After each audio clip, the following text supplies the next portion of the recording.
अस्सलाम वालेकुम दोस्तों। एक नई बुक समरी के साथ खुशामदीद। एक सुनसान कारपोरेट बिल्डिंग में फर्श पर झाड़ू देने की आवाज़ गूंज रही थी। एक 50 साला शख्स थके हुए चेहरे के साथ कंपनी की वर्दी में मलबूस फर्श साफ कर रहा था। वो पूरी तरह नज़रअंदाज किया गया था। न किसी ने कभी इसका नाम पूछा, न कभी इससे मशवरा लिया। बस एक खाक रोब, एक झाड़ू लगाने वाला। 10 साल पहले इब्राहिम, जो कि कराची का एक हुनरमंद इंजीनियर था, दुबई इस उम्मीद से आया था कि किस्मत बदलेगी।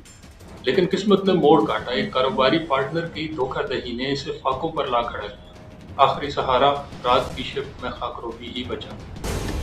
इब्राहिम अपने छोटे से कमरे में रात के वक्त पुराने कागजों पर नोट्स लिखता रहता, लाइब्रेरी से लाई गई किताबें पढ़ता और यूट्यूब पर लेक्चर्स देखता रहता। वो गौर व फिक्र करने लगा था। कामयाबी ने इब्राहिम का लिबास नहीं बदला, उसने उसका दिमाग बदला है।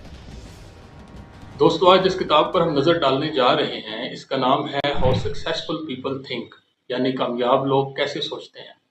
किताब के राइटर हैं जॉन सी मैक्सवेल। आगे बढ़ने से पहले इस किताब के बारे में आपको चंद दिलचस्प हक़ाइक़ बताता चलूं। दोस्तों, इस किताब से हमें ये सीखने को मिलता है कि इस तरह से सोचने वाले दिमाग को माइंड ऑफ ए लीडर कहा जाता है। कामयाब लोग अलग सोचते हैं और ये सोच हर किसी के बस की बात नहीं। अगर आपको आज की समरी पसंद आई हो तो मुझे दुआओं में याद रखें और कमेंट्स में ज़रूर बताएं कि अगली वीडियो में आप किस किताब की समरी देखना पसंद करेंगे। आपकी राय बहुत अहम है। मिलते हैं अगली वीडियो में एक नई किताबी बात के साथ। तब तक सीखें, पढ़ें और आगे बढ़ें। शुक्रिया।